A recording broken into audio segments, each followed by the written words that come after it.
Welcome, guys, to How the Frack We Got Here, a show that takes the news and events of the week and try to make sense out of it all. I'm your host, the most Will Buchanan, and on this show, we simply are all about the facts. There are plenty of news stations out there that simply want to do anything short but inform you. Here at How the Frack We Got Here, that's all we believe in. We go up to the lefts, we go up to the rights, we go up to the middle of independence, we go after all sides because there's more than one side of a story to everything. And you need to know it all in order to actually formulate your own opinion. And that's what we try to do here at How the Frack We Got Here. Thanks for listening, and hold on. It's going to be fun. All right, guys. Today's date, February 22nd, 2023, and this is How the Frack We Got Here. I'm your host, the most Will Buchanan, How the Frack We Got Here. We do take the events of the week and try to make sense of it all. Before we get started, let you know that we are a news podcast. So sometimes we do try to watch our language. Sometimes words do fly at the same time. There may be things that might be shown that might be too intense for younger viewers, so viewer discretion is advised. Aside from that, welcome. So how do we begin with this? Biden makes a surprise visit to Kiev, Ukraine. It's amazing for a man who's not a president of a country, has done more for a single country than he's done for his own constituents. That could be argued a little bit. I almost sounded a little bit conservative when I said that.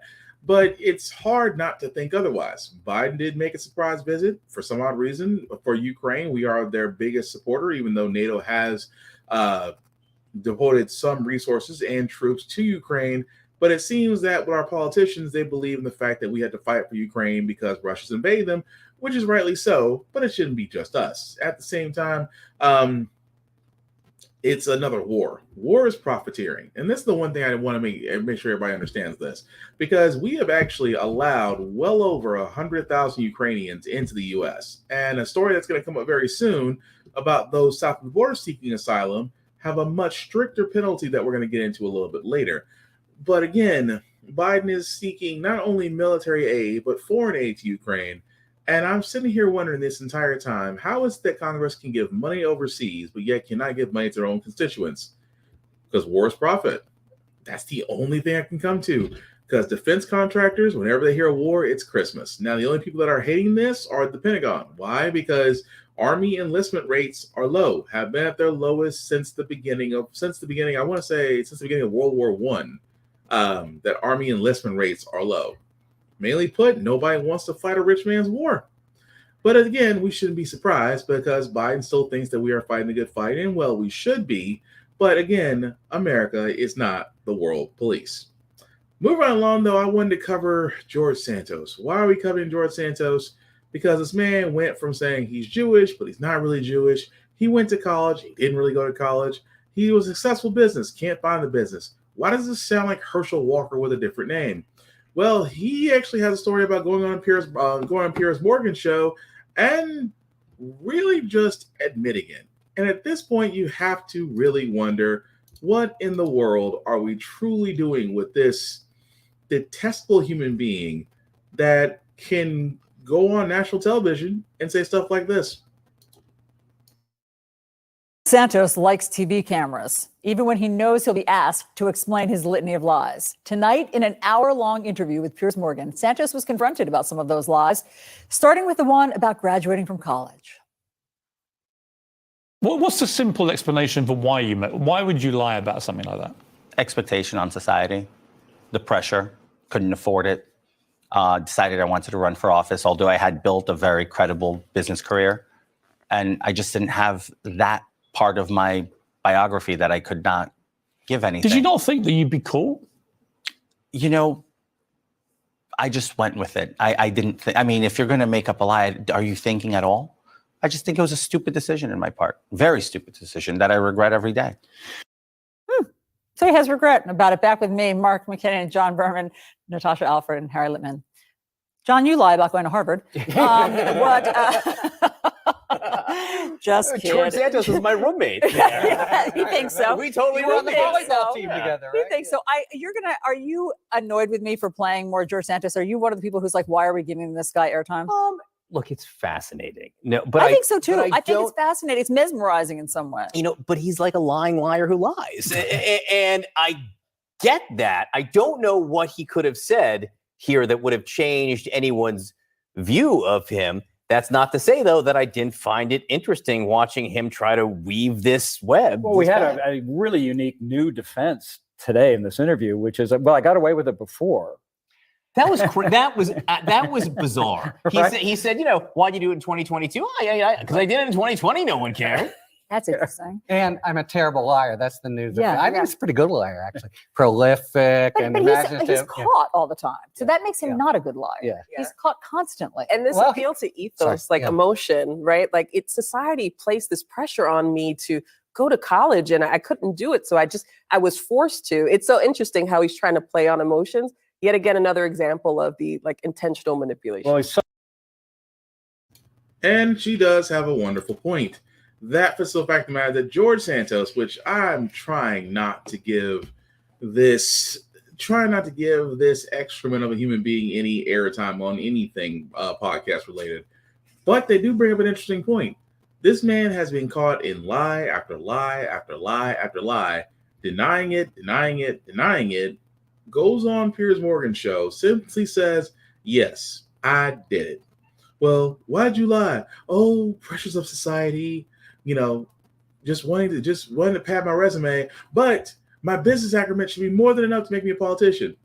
Dude, whatever credibility that you think you have has been long, long, long gone. But here's the messed up part. He's elected. The only people that can remove him at this point is the Ethics Committee. And I've said this before, Ethics Committee is under Republican control because it falls on the House of Representatives. So Kevin McCarthy and friends will have to decide whether or not they want to keep a lying politician in their ranks or remove him. And I'm going to be honest with you guys, I don't think they're going to remove him. I don't. Because they need the numbers. Republicans do hold the majority of House Representatives. True. But to oust one of their own would basically be a cut upon themselves. They just don't want to admit it. So you know what they sit there and say? They usually give the typical BS. Oh, well, the ethics committee will have to look into him. He just admitted he lied. This should be the easiest slam dunk for the ethics committee to go, if he lied about his resume, imagine what he'll lie about when certain laws and bills and measures are put in front of him. Do you really want a guy like that to be in charge of something that can affect, if not hundreds, if not thousands, but millions of Americans? But that's the contradiction. He comes out and says, "Yeah, well, he's trying to catch mercy and favor."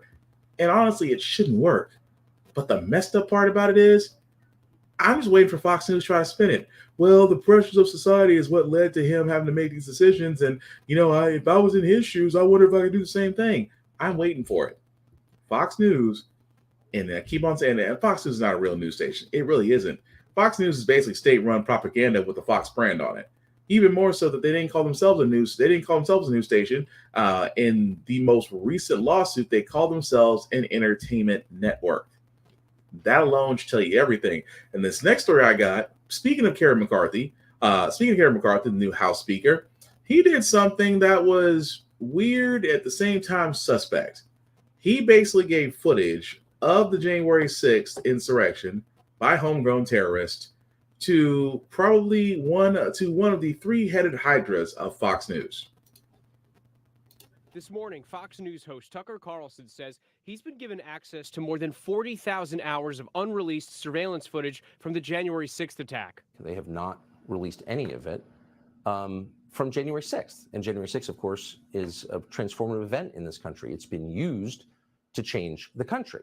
It's unclear where Carlson's team was reviewing the footage or who they got it from. But according to multiple reports, House Speaker Kevin McCarthy granted Tucker's team access to the video. McCarthy's office did not respond to an ABC News request for comment. Carlson has repeatedly spread conspiracy theories about January 6th, saying this on the one-year anniversary. Looking back, you could probably call what happened on January 6th a riot. We have called it that, but really only just a riot, maybe just barely. Congressman Jamie Raskin, who sat on the January 6th committee, branded the release of the January 6th footage an ethical collapse, tweeting, "What security precautions were taken to keep this from becoming a roadmap for 2024 insurrection?" Carlson has already claimed that some of the new footage appears to show contradictions. Some of our smartest producers have been there. looking at this stuff and trying to figure out what it means and how it contradicts or not the story that we've been told for more than 2 years. We think already that in some ways it does contradict that story. This controversy comes just days after a court filing revealed private messages from Fox News personalities, including Carlson, showing they doubted allegations of voter fraud after the 2020 election, even while publicly pushing the false narrative. Now, Carlson did not provide any more details about the video, saying his team's findings will be made public soon. Speaker McCarthy has previously said releasing the video is about transparency. Yes, transparency. From the party that does not know the definition of the word. How in the world is not, I mean, let's ask this question here. Kevin McCarthy sends footage of the January 6th insurrection / attempted terrorism day to possibly one of the worst three-headed Hydra hosts of Fox News. He sends it to Tucker Carlson, a man whose first name rhymes with, you get the idea. This is nothing more. This is by far the greatest spin campaign ever known to man. Because what they're going to do with this footage on Fox News, they're going to try to cut it up, dice it up, and they're going to try to use what they can instead and say, well, was it really an insurrection, or was this an act of patriotism? They weren't trying, as you can see, they weren't trying to go through the Capitol. No, they were protesting, and their protest was taken as ultra aggressive in this country. Only because of the weaponized FBI, they will do it. Mark my words. Tucker Carlson now has access to the same footage as the January 6th Commission, which was under Democrats last year. For the entire year, they decided to run hearings on, interviewed Capitol police officers, interviewed various former Trump staff. I guarantee you what's going to happen next is they are going to try to spin it. They are going to try to make themselves, because again, Fox News was implicated in this. Fox News actually implicated in a lot of things. Sexual harassment suits, discrimination, worker firings. They were, actually the funny part is Trump's lawyers and the lawyers for Fox News are having a field day with the amount of billable hours they have to do for a former failure in chief, and really a failed company. I kid you not. But watch as they will try to spin this, and you will have some people believe it. Well, the January 6th Commission, because that's what they're trying to do. They're trying to undermine the former January 6th Commission's findings because they have already said at the end of the year, they pushed what they believe was suggested criminal acts that can be indicted to the Department of Justice, who, by the way, has yet to announce anything. So that's the reason why Kevin McCarthy's like, well, let's just go ahead and get this and try to spin it and try to curry favor, because outside of Fox News, who else did he send it to? I didn't see him send it to ABC. He didn't send it to he didn't send it to CBS. He didn't send it to NBC. He didn't even send it to their friendly Newsmax or The Blaze or any other or the Young Turks. He didn't send it to any of these news outlets. So one has to ask, why did he send to Fox News? I'm just saying, this is the reason why I point this out. If you're going to be equal, send it to all. But the fact of the matter is, they are simply trying to pad what is coming next, which tells me that either the Department of Justice is about to announce something very soon, or they're trying to get ahead of it. One of the two just looks shady, but then again, it's Tucker Carlson. Why are we surprised? He's just basically a younger Sean Hannity, just slimier and has that kind of face that you just want to punch. But in the meantime, we do have some news, also especially in Black History Month. Virginia will have its first Black Congresswoman, Jennifer McKellen, as she has won her special election, which was just recently announced. So she will be Virginia's first Black Congresswoman in Virginia's 4th District. This goes to show you that she did actually beat her opponent. But again, that's Black history. The fact that she will be representing Virginia's 4th Congressional District. That's the word I want to get to. And she's the first Black woman to ever represent the Virginia Commonwealth in Congress. Beautiful thing. It is a really beautiful thing, considering the fact that she won by a landslide. I think she won with almost 70% of the vote. 70% of the vote. We definitely need to. Speaking of things that need a win, the EPA has announced, especially what happened with the train derailment, is that they're saying that more needs to be done. I'm just going to say this thing that the train company, Norfolk Southern, of course, you guys got to remember, derailed, having toxic chemicals. The trains were not equipped with the right kind of brakes. that were actually instituted by a rule under the Obama administration was actually stricken off by the Trump administration. And of course, they've already had the transit authority come out and say, had those brakes been on there, they could have actually prevented or at least mitigated the damage from these toxic chemicals that have actually spurned into the oil, that have turned into the soil and water. And again, makes sense as concern, despite the EPA's numerous findings saying that the water is safe, you can go home. But we've heard this song and dance before. Now the EPA is saying that Norfolk Southern can do a lot more, as in pay everybody, as in pay for all the damages and cleanup. I'll go one further. Where are the criminal charges? The EPA is requiring Norfolk Southern Railway to clean up after the train derailment that spilled toxic chemicals in East Palestine, Ohio. The agency says the company could have been more aggressive in their initial response, and the move comes as authorities try to reassure residents that it's safe to live in their own homes. ABC's Mona Kozar-Abdi has the latest. Here's to Caroline. State and federal authorities telling skeptical residents the water is safe. We just need to continue to test it. Yeah, we just need to continue to test them. And we think things are all right. We know things are all right now, and we just need to make sure that in the future they're all right as well. This as the EPA legally obligated Norfolk Southern to identify and clean up contaminated soil and water. My job is to make sure we respond to this environmental disaster appropriately and hold the polluter accountable. Norfolk Southern telling ABC they are, quote, committed to thoroughly and safely cleaning the site, and we are reimbursing residents for the disruption this has caused in their lives. The rail company now says they've gathered 1.5 million gallons of contaminated water and 4,500 cubic yards of contaminated soil. That's enough to fill roughly 1.5 Olympic-sized pools. Though Norfolk Southern is on the hook for all cleanup costs, East Palestine Mayor Trent Conaway calling President Biden's trip and announcement of aid for Ukraine a slap in the face. We don't want to be political pawns. We don't want to be a soundbite or a news bite. We just want to go back to living our lives. The president making several calls from Poland to officials managing the crisis on the ground, including the governors of Ohio and Pennsylvania. The mayor of East Palestine not on that list.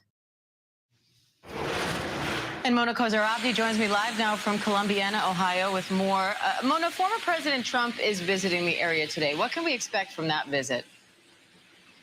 That's right, Diane. Now, ahead of his visit, the former president has been very vocal about the Biden administration's response, saying that it wasn't until, he took credit for even FEMA sending help, saying that it wasn't until he announced his visit that federal officials came to East Palestine. So you can expect him to, again, be very critical of the Biden administration. Now, the Biden administration was quick to respond, saying that it was actually the Trump administration that withdrew some hazardous train-related regulations. But we're noticing that at the state and local level, there has been a pushback against the politicization of this disaster. You heard the mayor in my story saying that they don't want to be political pawns. And even he's come around saying that he would welcome President Biden if he were to visit East Palestine. Diane.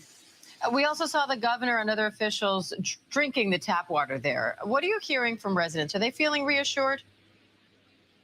Yeah, you saw it was Governor DeWine, the governor of Pennsylvania, and the EPA director in that woman, Carolyn Brown's home, drinking the water straight from her tap.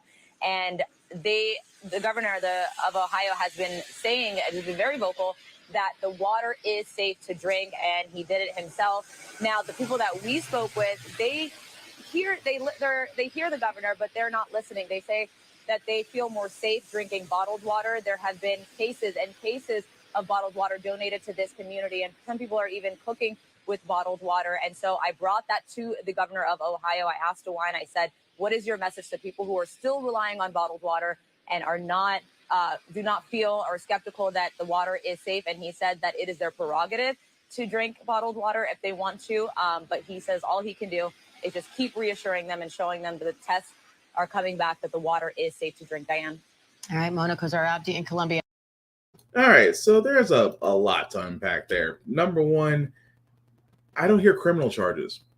I mean, how many times have we seen train derailments, oil spills, things of that nature, to where a corporation is responsible for it? They may pay a fine. They may have an escrow account to pay for all the damages that have occurred, but you don't hear criminal charges. I've never understood that. even in this case, Norfolk Southern, with the fact that they've caused a lot of destruction and damage to a town, which, again, I give the EPA credit. Norfolk Southern should be doing more. Yes, they should be reimbursing everybody. They should be reimbursing the town, its citizens, all the above. No problem. Now, blank check? Yeah, as much as it takes to basically make sure everybody's well compensated and that everybody who's lost something, whether it's work, income, home, things of that nature, they should be well compensated. Even if it means Norfolk Southern goes bankrupt, which we know it's not. That also being said, however, it does ask the question, where are the criminal charges in all this? Sure, the EPA may fine them. Norfolk Southern will pay a fine, but they still get to operate as normal. I mean, it's just like Wells Fargo. Wells Fargo can commit identity theft on a massive scale. They may lose a CEO, they may pay a fine, but they're still able to operate as if nothing happened. How? If I did identity theft, I'm in jail. The corporation does identity theft, they pay a fine. Norfolk Southern caused an ecological disaster. Nobody from Norfolk Southern will be seeing a courtroom nor a jail, but they'll be paying a fine. Yes, I think more can be done. And shout out to the mayor there. The mayor says, "Look, yeah, Biden may have visited Ukraine. He could have actually came here, but he says, don't use this as political stand up. If you want to come help us, come see the damage. Cool, help us come see the damage, but don't try to use us." Although I said it before, Biden went to Kiev, gave them military and foreign aid. And yes, the FEMA has been sent, the EPA has been sent to assist and monitor with the cleanup, but Norfolk Southern is still on the hook. But I haven't seen any wallets being opened on their side to compensate people.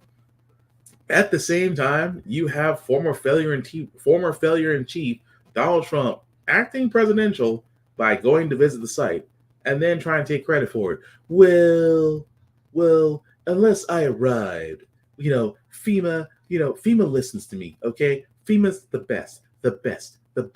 When I do something, FEMA jumps up, okay? No, because Donald Trump was too busy trying to avoid jail time himself. At the same time, it was his administration, as you heard in the story, it was his administration that actually got the electronic pneumatic brakes removed as part of a regulation for trains carrying hazardous materials. It was instituted under the Obama administration, removed under the Trump administration. Those trains themselves did not have those brakes. Something Trump can stand on, actually be proud of, instead of taking credit for something someone else did. But again, that does bring up the point. Why is Biden overseas when he should be actually here? Because again, that's where, now again, I'm not conservative, but if I'm being honest, that's where I would be attacking. You're so busy fighting a war with Putin, but you have people that need to be reassured here. And don't get me wrong about the EPA and the government there trying to drink water from the tap. I'm not saying that's not staged, but I get it. You drink water from the tap, you're going to prove it to us. You're going to prove to us by going to someone's home, drinking the tap water and saying it's completely safe, cheering it like it's like you guys just won the Super Bowl. And I'm like, I get it. You're trying to reassure folks. But here's how you reassure folks. Give them what they ask for. If they want bottled water, give them bottled water. If they feel safer with it, then you shouldn't question it. Because think about this for a second. How many times before this event started that there was a media blackout on everything? Like if you actually went on Twitter, on social media, and noticed a lot of people are saying something is happening in the city and no one's talking about it. It's a media blackout for at least a day or so. Then all of a sudden, now we hear all this stuff out. So I can't blame the residents for how they feel, because again, if you sit there and tell me the water is safe, the soil is safe, you can go back to your homes. We've seen what happens when areas like Flint, Michigan, like in Jackson, Mississippi, where the water systems are terrible, where decades of neglect of upgrading and maintaining water pipes have led to this kind of stuff. You can't blame residents for going, nah, I'm going to stick to bottled water for a while. Thank you very much. And it's amazing. It goes, well, it's their prerogative. Well, okay, it's their prerogative, but they're your constituents. They feel a certain way. Well, I just have to keep reassuring them. So what are you going to do? Go to everybody's house, drink tap water and say, cool. You could do that. It's really a fighting an uphill battle you're not going to win. the thing about it is, you know how you make, and this is just me, you want to know how you make the citizens there feel more comfortable? The corporation that actually caused this to happen needs to be held liable. That's what changes everything. That will definitely get the rest of the attention going, oh snap, someone from Norfolk Southern may actually be going to jail over this. Maybe something is getting done outside the cleanup. But I digress. But other news that has came out, the family of Malcolm X, along with Ben Crump, is filing a lawsuit over the assassination plot of Malcolm X. We're following breaking news out of New York City now. Attorney Ben Crump is suing the city's police department and other government agencies. He claims they covered up evidence connected to the assassination of civil rights leader Malcolm X. NBC News digital reporter Maya Eaglin is following that story for us and joins us now. So Maya, what specifically is Crump alleging here? Hey, Aaron, this all comes exactly 58 years since the assassination of Malcolm X in Washington Heights, New York. He was killed while addressing his organization of Afro-American Unity in 1965. Now, as you mentioned, his family and civil rights attorney Ben Crump announced today that they plan on suing the NYPD and other government agencies for the circumstances surrounding the murder. The wrongful death lawsuit alleges that factual evidence was concealed from the family and from the men convicted of the crimes in the assassination. Malcolm X's family is now suing for $100 million. Here's more of what one of Malcolm X's daughters had to say in Manhattan today. For years, our family has fought for the truth to come to light concerning his murder, and we'd like our father to receive the justice that he deserves. Attorney Ben Crump also said they intend to take depositions from people involved who are still alive. Aaron. And Maya, the role these agencies played in his death has been really a matter of dispute for decades, right? That's right. There are a ton of theories and documentaries and reports about this assassination. You might remember about a year and a half ago, 2 of the men who were convicted in connection with the murder of Malcolm X were exonerated. They had always maintained their innocence, but spent decades in prison. Sadly, one of the men passed away in 2009, but the city of New York settled lawsuits filed on their behalf, agreeing to pay $36 million. A lot of new developments here, so we'll continue staying on top of this case as it unfolds. Aaron. Yep. Well, at Black History Month. No, it's happening. And of course, for all those that have followed Black history, we've always had that story that yes, that the government allegedly had a plot to assassinate Malcolm X. The government also admitted that they had a plot to assassinate Martin Luther King Jr. So it's not beyond the realm of possibility that, yes, them suing the NYPD for $100 million, that includes the CIA and the FBI. Because keep in mind, during this whole time, Malcolm X, Martin Luther King, other civil rights figures were heavily monitored and recorded. I'm just, like I said, they go back almost ever since Hoover. Hoover had everybody on tape. And again, during the time of civil rights leadership, they had a lot of these prominent figures watched and recorded. There was actually a movie on Amazon Prime. I forgot the name of it already. One Night in Miami, where even though it was loosely documented that Malcolm X felt like he was always being followed, so he began to document everything that was going on with him in the event that he was killed. So it's not beyond the realm of possibility that yes, will the government admit this, and if they do so, does that open up another can of worms? Yes. Because then you have to admit that there were a lot of sketchy stuff that was going on during that time, and it was always directed at prominent civil rights figures. That's going to open up the can of worms, and I'm really curious to see what the government's going to do regarding this lawsuit, just because the simple fact of the matter that, yes, this does have implications that if they do admit it. It's going to be interesting, especially with Ben Crump at the helm. Ben Crump seems to be almost everywhere nowadays, doesn't he? But I digress. Move right along, guys. Omaha, Nebraska, a city that I thought I would never talk about, has had a reduction in their crime violence. Actually, 74%, to be honest. They actually are at their lowest point since 2010, and a lot of it has to deal with their Omaha 360 model. Now, the funny thing with this Omaha 360 model I'm going to point out is how they actually attacked it from a 3-pronged situation.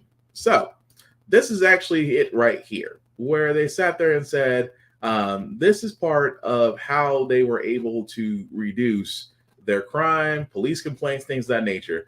Number 1, create more venues where police and community can interact consistently. Number 2, diversify police force and criminal justice system. Number 3, implement police training on culture/racial bias. Include more and better bias screening in the hiring process. Number 4, institute police training to address mental health issues or situations. Number 5, expand training for youth and adults on how to best engage with police.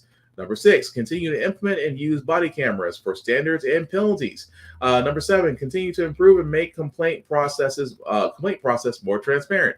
Hold officers accountable/accountability. Number 8, monitor and address racial profiling/use of force. Officers report incident.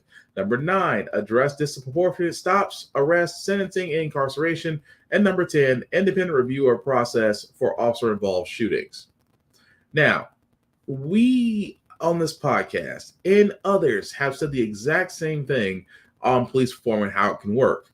And yet we see it right there in 10 steps, how Omaha, a single city, was able to reduce their crime. And it's amazing where a lot of it implement police training on culture/racial bias, institute police training to address mental health issues or situations, monitor and address racial profiling/use of force, and again, address disproportionate stops, arrests, sentencing, and incarceration. And they even help with the community, expand training for youth and adults on how best to engage with police. Which again, that can be iffy because, how a lot of us engage with police, we're usually very cordial. It's just the fact we sometimes get disrespected first. The thing in, it can go either way. But the reason why I wanted to point this out is because I have been saying for the longest time, if those things were implemented at a police force level, crime drops. If you invest in the community, you actually take a community that does not get the same financial, education, literacy opportunities as other places, and you institute that, crime drops. If we retrain the police to be better police, crime drops. It's amazing that a city in Omaha, Nebraska did exactly this, and they saw the reduction in their crime by 74%. So for all those naysayers out there saying that police reform doesn't work, Exhibit A. Come at me, bro. That being said, we're going to move on to the next story, guys, because again, Biden is not having a good week. The Biden administration, I should say, is not having a good week. Being in Ukraine when he really should have been at Norfolk Southern to actually solve the problem with the Eastern and the people there. And now the Biden administration has came out with a new rule for immigrants seeking asylum at the border. A new border rule once Title 42 ends. I don't think a lot of people are going to like it. The ACLU says that it will sue the Biden administration after the White House unveiled a proposal it says will stop mass chaos and disorder at the U.S.-Mexico border once the Trump COVID-era restriction Title 42 expires in May. The proposed rule would be the strictest border control measure of the administration to date. It would penalize asylum seekers who cross the border illegally or fail to apply for asylum in other nations they cross on their way to the U.S. The rule would become active in May and expire after 2 years if adopted. More than 300 civil, humanitarian, immigrant rights groups have already condemned the proposed rule since the Biden administration announced it was considering the plan last month. And joining us now is ACLU civil rights lawyer Lee Glerndt. Mr. Glerndt, in a statement, the ACLU referred to the proposal as a, quote, asylum ban. That's a tough description for the rule. Is it fair? Is it a ban? Absolutely. The effect will absolutely be to ban asylum seekers. There are only cosmetic changes to what the Trump administration did. And it's basically a combination of 2 asylum bans the Trump administration enacted. We challenged with our partners, we challenged both of them, and 1 in court. This has very few changes that legally matter to what the Trump administration did. And it will mean that thousands of legitimate asylum seekers will never really get a chance to apply for asylum. Based on what you're saying there, it doesn't sound like there's much of a distinction between this proposed rule and Trump's transit asylum ban, is there? That's exactly right. The Biden administration has put in a few small ways for people to apply for asylum. We, of course, welcome additional ways for people to apply for asylum. But at the same time, it's giving those few spots. It's taken away the basic right to apply for asylum if you get to the U.S. border. So the end result will be just people being routinely denied asylum, the same as under the Trump administration. To the extent that the Biden administration is saying, well, there's going to be a few additional spots for people to lawfully apply for asylum, that will not make up for what is basically a ban. And of course, you can't separate politics from governing here. Do you think it's possible the Biden administration purposely is seeking a strict rule here, knowing that groups like yours will come out against the proposal and ultimately dilute or dismantle it? So I don't know if we are entering into their calculus, but I definitely think that politics have played an enormous role in border policy. The Title 42 policy, we believe, has remained in place for this long, and because of politics, absolutely. And I think most of what's happening at the border is about politics, absolutely. And I would just say, you know, to your introduction, we hope Title 42 will end. The Title 42 policy will end in May, but there's no guarantee. And a lot of states are saying they're going to sue to keep it in place. They've already tried to do that. So I think we have a lot of battles ahead of us, but there's no question in our mind that politics are entering into this, because we certainly believe that the Biden administration has to be looking at the law and know that these policies were struck down previously, and the distinctions they're offering between their policy and the Trump administration policies don't really go to the legal vulnerability of them. Which he does have a point. He has a point, because for all those that are wondering, so what Biden administration has actually said is that they have a new rule for asylum seekers, that if you did enter the U.S. illegally, claiming asylum, but in places to where you did not claim asylum, or you crossed countries where you did not claim asylum at first, on the way here basically makes you invalid for asylum, which again is a worse rule than what Trump's Title 42 does, because Title 42 was basically due to COVID restrictions that actually halted people from crossing the border and into the U.S., which is basically the reason why you see a lot of migrant camps, things that nature set up near the border. This is where the Biden administration gets it wrong. It's in the fact that the number of Ukrainians that they have allowed into the U.S., well over 100,000. So let me get this straight. You can allow 100,000 Ukrainians from a war-torn country in the U.S., no problem, yet you have, if not thousands, but millions of those from other countries seeking asylum from war-torn areas, cartel, drug areas, things of that nature. And they are now being told that unless you file asylum on countries on the way up here to get here, it nullifies your chances. Yeah, this is why I think the Biden administration is going to be taking a little bit of an L this week on multiple areas, because again, this goes back to what I said about immigration. Immigration can be easily fixed. The problem is you have the Democrats wanting to push forward, and I say Democrats by only a handful, because not every Democrat is on board with immigration. And Republicans, forget about it. They have yet to produce a plan for immigration outside of a wall. Whereas the only thing that's actually came out of fruition was the DREAM Act, in which that if immigrants that did do civil service, things of that nature, were given the path to citizenship. And that was under Obama. That was the last piece of immigration reform that we've actually had. And it's been a couple of years since then. We could have easily fixed the immigration system by basically removing the backlog, adding more judges, adding more resources to it, and actually cleaning up that area. Because how in the world have other countries figured out immigration, and we are in 2023 and still trying to figure this out? And when it comes down to systems, I don't know what's worse, immigration or the VA. It's kind of a tie. I'm just going to be honest with you on that. But yes, the Biden administration not really looking so good this week with old Joe in Ukraine. Although his wife Jill, Dr. Jill Biden, is visiting Africa, and that's a whole nother can of worms. But moving right along, guys, I did want to cover this as far as why does a Mormon church have a $32 billion investment portfolio? And yet they wonder why I say tax the churches.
really want to know why that's not a bigger story.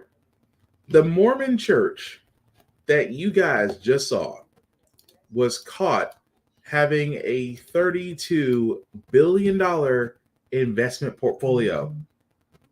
The Mormon church has a $32 billion investment portfolio and sat there and said that if they disclosed it to the SEC, which is the Security and Exchange, pretty much the police of the of Wall Street, the simple fact of the matter is they didn't disclose it to the SEC because it would have negative consequences. No shit, Sherlock.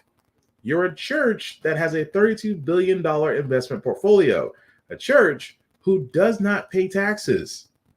I can see how that would look, but that just goes. But again, they're not the only ones.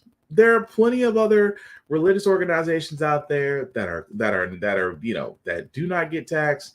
And if we looked hard enough, we would find a bunch of money there. Because I can already tell you at the bat, religious organizations, especially here in the South, rake in billions every year. You can only imagine where that money is going. And so the fact of the matter is the Mormon church, again, admitted that they created hundreds of shell companies just to hide the money. How is this not bigger news? How is it that the IRS, who just got an influx, it's like, hey, humongous target, audit them.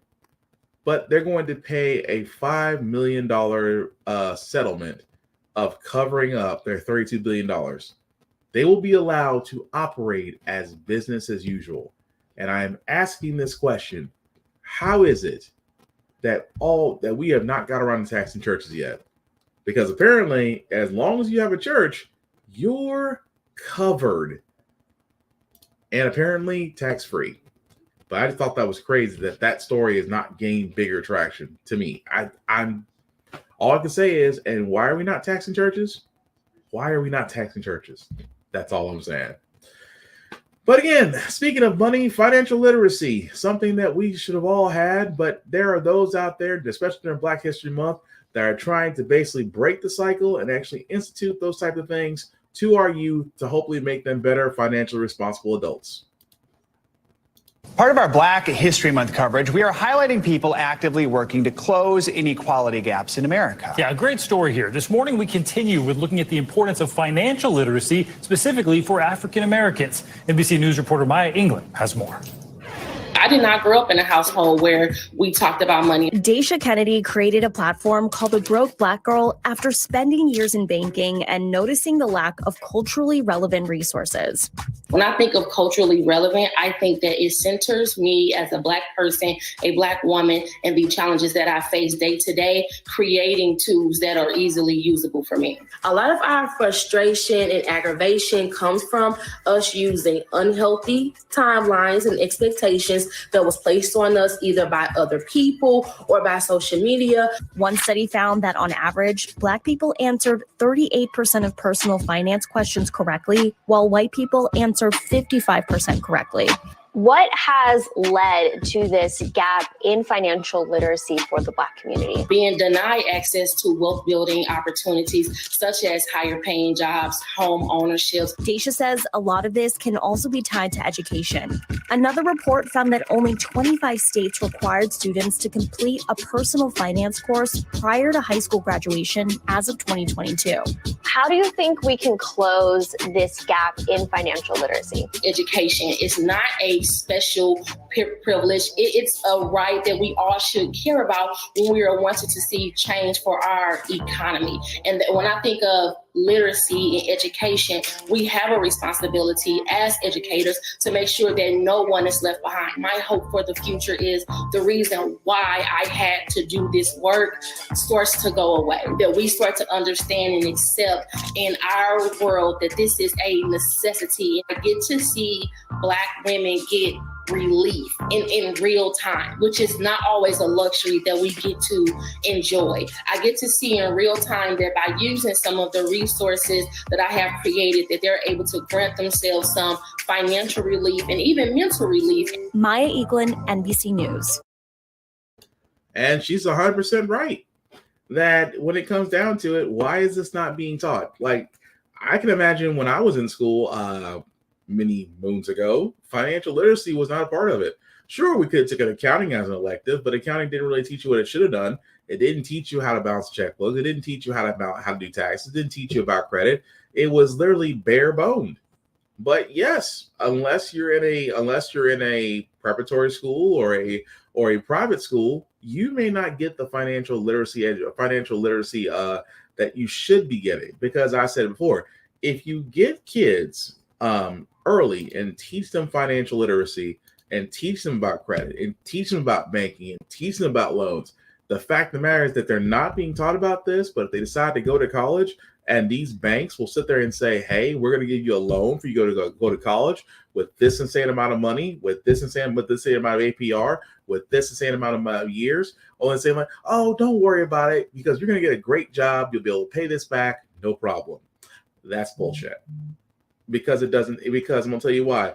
It's not the same anymore. And the thing that they don't want to admit is that it's true. That, yes, I will say one thing. It gets more difficult to find those that'll sit there and be like, yeah, it is possible. It is possible to still get a high paying job. Although if you look at the job market now, especially in the IT sector, it's not good, especially in some areas. Like, you can sit there and say it's chat GPI. You can sit there and say it's autonomy. You can sit there and say companies are being a little bit more stringent or they're not paying enough and things of that nature. But when it comes down to it, the high-paying jobs are not as abundant as they used to be. But again, imagine, like I said before, as the lady there, the broke black girl, which again on social media, if you want to check her out, has a wonderful point. Imagine if financial literacy was taught not only in high school but middle school as well. If we actually equipped our next generation with the tools they need to actually be more financially fiscable adults. Try saying that 5 times fast. It makes a world of a difference. And also it's breaking generational curses because again, we don't really find out for a lot of us, unless you're going into finance or banking or things of that nature, you're not going to know about what to do with money outside of the fact of the consequences of your actions when you had it. That's pretty much it. So I get where she's coming from on that. And again, financial literacy I am all for it. But, with the internet right now, with me, approaching level 40 and a lot of us approaching levels 40 and above, it's still not too late for us to learn and be able to pass on what we know. But yes, education needs to change for the better. But I don't want to go down that rabbit hole because we'll be here all night, especially when I talk about public education, the fact that it's gutted like a fish every year. But speaking of things that are gutted like a fish that involve children, we talked about this story last week. And as we can see, it started to get traction.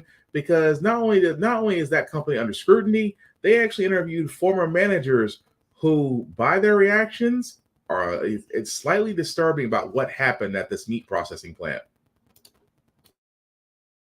Night, alarming accusations about what happened inside this Nebraska meatpacking plant. Migrant children like this boy, who federal investigators say was put to work in a job that can be incredibly dangerous. Could anybody mistake these children for adults? I don't think there's any mistaking these children for adults. Investigators say the child workers arrived for their shift at night, many of them from Central America. They were employed by cleaning company Packer Sanitation Services, Inc. to sanitize equipment inside the plant.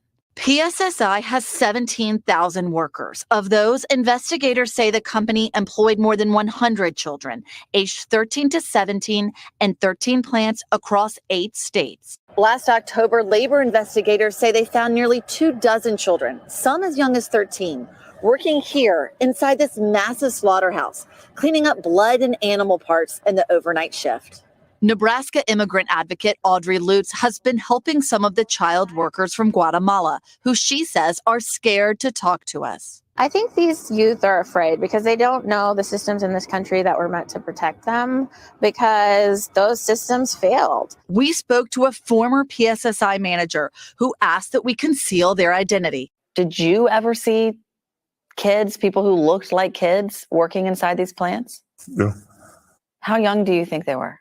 Probably as young as 12. How did that strike you when you saw someone that young working a job like this? It kind of makes you sick.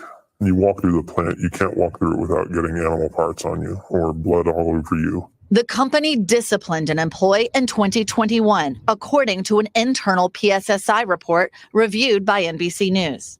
The employee, who handled hiring for multiple plants, was found to have hired the same known minor 2 separate times in the span of 6 months under 2 different names.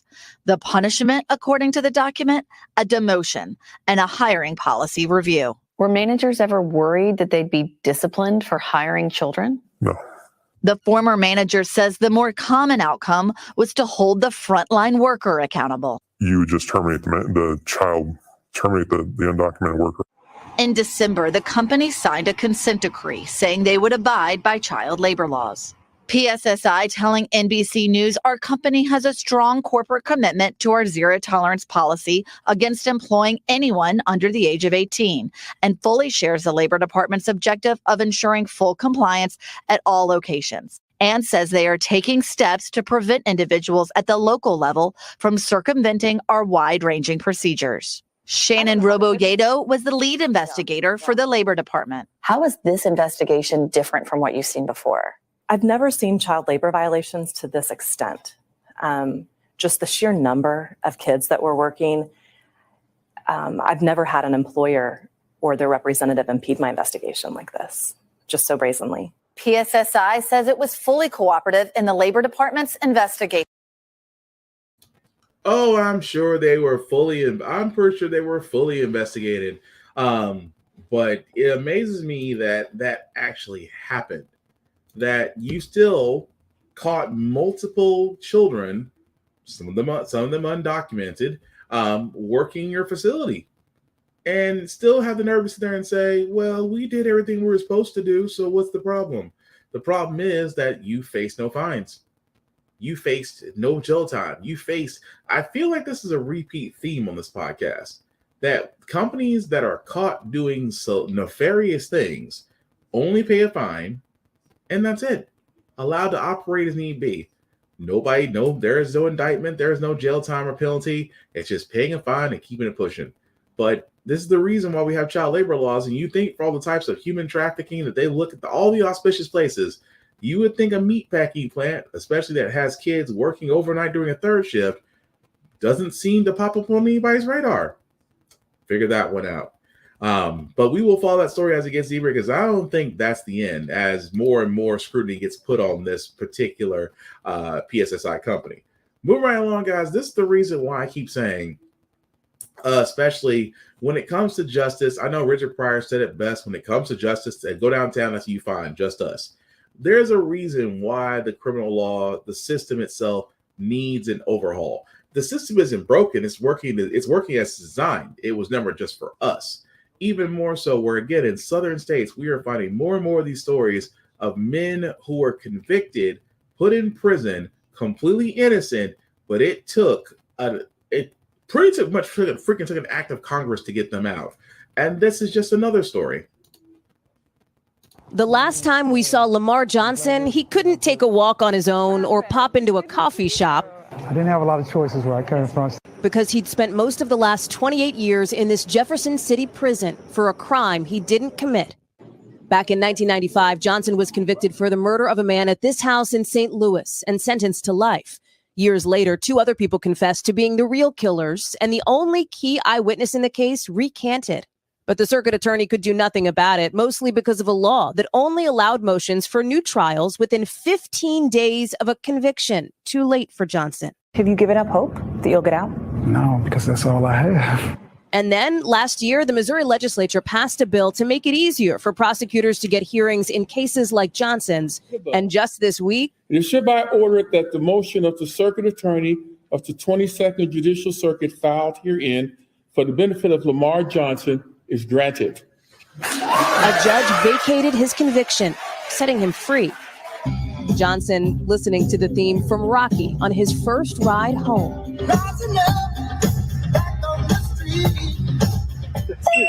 Back on the streets. Everything's different now. The cars, the cell phones, the daily routine. I worked in prison all my life, but that was for 30 years. I don't have any savings or retirement or anything. So I have to get out and do it now. There's a question of restitution and whether the state should owe you some money here. Well, unfortunately, Missouri doesn't allow for that. I'm not bitter about it, but, it just seems like it's kind of doesn't make a lot of sense, though. That the person who is exonerated can't even get the same assistance that a person who's on parole can get. Are you bitter at all? If you try to hold on to that hate or bitterness or anger or whatever it is that you're feeling and you bring it out, you're just trading one prison for another. One of the things you said to me a year and a half ago was that the first thing you would do if you got out was go see your mom. Right. Did that happen? It did. And so I was able to go home and actually hug my mother for longer than that. Now, after going into prison when his kids were just babies, he'll finally get to meet their kids. Seeing them enjoy life, especially because I didn't get to do that with my own daughters. And so spoil them, give them milk and cookies after hours, and just little small things like that. And he'll be there for the big moments, too. I have a daughter that's getting married in April, and I'm going to be able to be there. Have you ever left St. Louis? I've never been outside of St. Louis. Just to be able to fly in a plane, see the ocean, walk on the beach.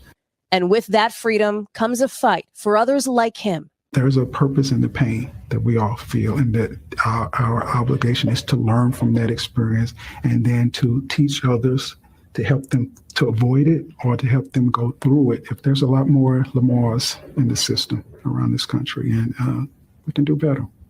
We can certainly do better. Hallie Jackson. Master, teach me your ways. Let me tell you something before I get into that. That man, you realize, look, let me tell you something. That man is on a level that is he's unshakable. There's a word I would love to say, but that's a word I probably shouldn't use in this podcast, but he is un-F-wittable. Un-F-wittable. This man is completely at peace, holds no grudge, has no anger, is just thankful, wants to spend time with his family, wants to spend time with his daughter, to see the beach for the first time in his life. That man is content and un-F-wittable. I wish I could be at that level that man is on, because that man right there is one that they will never get him. But on the other side, 28 years for something that you didn't even do. Innocent the entire time. But because of convictions, because of a law in Missouri, the law in Missouri at the time was that appeals have to happen. Appeals for an appeal court has to happen 15 days after conviction. And I'm sorry, when it comes to the South, these laws are put in place not by accident. They are put in place by design. They are put in place to keep people, innocent or guilty, in prison. Because why? Those prison companies, whether private, public, or state, make money, especially the private companies. CCA here in Nashville. I've said this one time, I'll say it 100 times. CCA there's a reason why Corporate Corrections of America has a national headquarters. They have a contract with the state that charges for every person they hold in prison. CCA rakes in billions on prisoners, on profiting prisoners. And the funny thing is, the largest convictions in Nashville, Tennessee, marijuana convictions. That's it. I mean, yeah, opiates, you can go into opiates, you can go into fentanyl, you can go into meth, but the biggest thing has basically been marijuana consumption, marijuana intent to drug and sell, but pretty much it's surrounding marijuana. I've said it once, I'll say it again. If and when, and if there's ever a cold day in hell, is the day that Tennessee makes weed legal, CCA will lose billions or go bankrupt. Because by you making weed legal, you also have to go back and sit there and say, hey, for all those that have actually had convictions or indictments where loss of life did not lead to loss of life involving marijuana, they now have to be expunged. Those prisoners have to be released. Why am I saying all that? Because again, that will never happen. At least not. I would like to think not in this day and time. Not along with our state legislature, it's not going to happen. But same thing like related to Missouri. The fact of the matter is, with states like Missouri, Texas, Georgia, Alabama, Florida, Tennessee, North Carolina, South Carolina, Virginia, for the simple fact of the matter is, they all have a system that's set up to where prosecution is swift and appealing takes forever and a day. And like he said, imagine how many more Lamont Johnsons are in the system right now for something they did not do. But at the same time, they are not given the same type of right to a fair trial as we've been told by our Constitution demands it. Although the really messed up part is that Missouri does not have a restitution law. That if you are convicted, that you should receive restitution. The man lost 28 years of his life, and now he has to basically start from scratch, while the state of Missouri says, all right, bye. Thank you for the 28 years of service. Thank you for your 28 years of working for pennies on the dollar while we profited off of it. It's not fair. But that man, his mindset, there's just, when you see a man's mindset like that, it is hard to argue with him. But as I said before, unequitable level.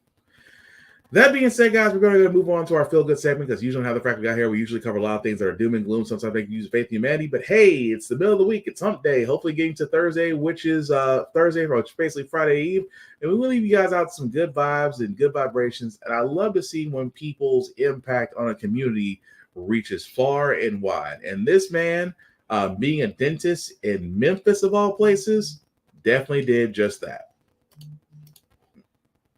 History Month. This morning, we are spotlighting the amazing work of the man known as Dr. Q, a dentist whose smile transformations have gone viral on TikTok with more than 4.5 million likes. He's also a community hero and a part of a wonderful program down in Memphis. Alex Perez is there now with Dr. Q. Good morning, Alex.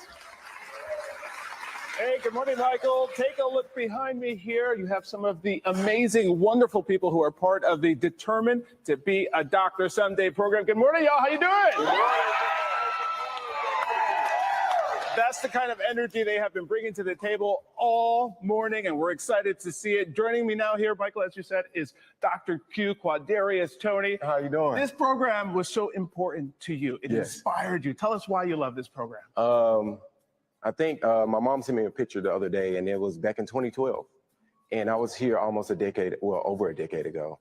And I just see so many mentorship. And I'm so grateful for my mentors, Dr. Rosenthal, Dr. Payne, who really just showed me the way, showed me what we can do. So it was great. I love Determined to Be a Doctor Someday. Talk about the excitement when it comes to seeing someone who looks like you. Oh my gosh. Studying this field, and inspiring you. Well, I'm the first doctor in my family. Congratulations. And I really didn't know what it looked like. I really didn't know what it looked like. And first of all, thank you, Black History Month. You know what I mean? Because just seeing someone that looked like me, we connected. She was like, I look like you. I'm from the same community as you. I've been through the same things as you. I connect with you. And it just felt so genuine. And just seeing that every day, I was like, I have to be great. I have to be in a place where I can serve and where I can show people like you can do it too. And today is not just necessarily about celebrating the group, but it's about sort of thinking about the future and moving forward a little bit more too, right? Absolutely. We're definitely thinking forward. These people here don't know it, but there's a little surprise for them. Yeah, we have a surprise. So one thing I want to say, could you come forward, Dr. Rosenthal? On behalf of the founder of the program here. Right, the founder of the program. You've been so monumental in my life, you and Dr. Payne, and I'm so grateful. I never thought I would be here.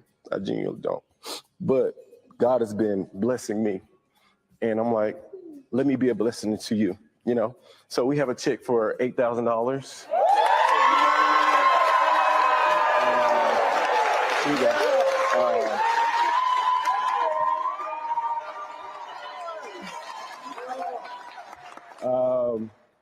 I think we've been doing the give backs all weekend, and this is a major give back I want to give back because I want to see people come after me. I want to see the kids understand that they can do it too. You can be great in your own lane. Dr. Q, hold on to that emotion because we have a surprise for you. What you don't know is that while you brought these $8,000 for this much-deserved group here today to keep them going, we want to surprise you. You've done so much, your commitment, your dedication. We want America to know what you are like. So let's take a look and listen to who Dr. Q is. Smiling brings joy. It brings happiness. It brings peace. It brings love into a person.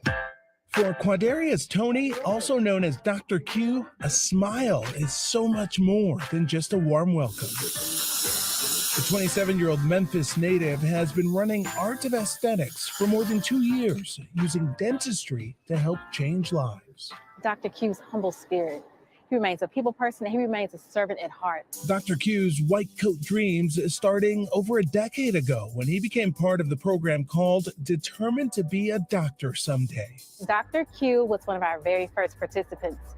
And when I tell you he stood out among all of them. I saw it from the beginning. He was a leader. After posting dentistry content that went viral on social media, his work even attracting celebrities like Grammy-nominated rapper Glorilla. The rapper sending us this message. My good friend, Dr. Q, the one responsible for my smile. And I just want to let y'all know that anything you put your mind to, you can do it. But Dr. Q's road to success was not an easy one. According to the American Dental Association, just under 4% of dentists nationwide are Black. Dr. Q's now hoping to use his work to change those disparities, dedicating his own time and giving back to Determined to Be, which is aimed at exposing young people to healthcare professions. I want him to just keep being the best version of him, and he's doing a great job, and I just want to congratulate him. Keep doing what you're doing. I mean, you're on a glorious path. I mean, it's already set for you. 1, 2, 3. Determined to be a doctor someday.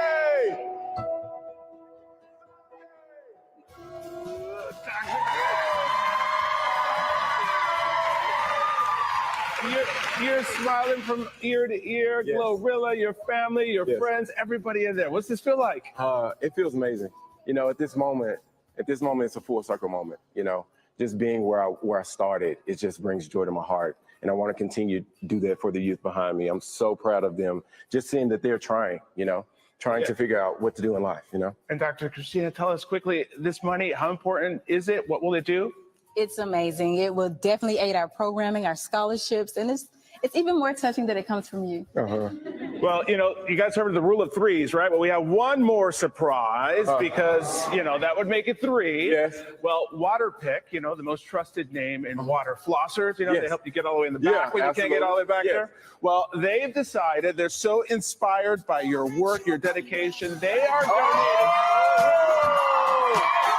Yeah, that's amazing. That is amazing. $1,000. So we have 2 checks for you now right here. That's a total of $18,000, everybody.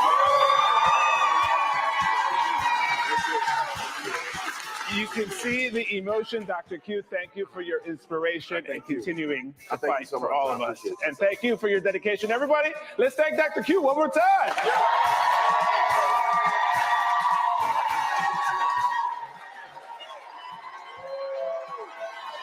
Guys, I hope you can feel the energy in the room. It's palpable.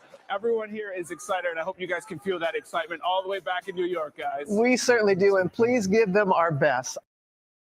And again, you just love when you get to see folks who are dedicated, who are literally and figuratively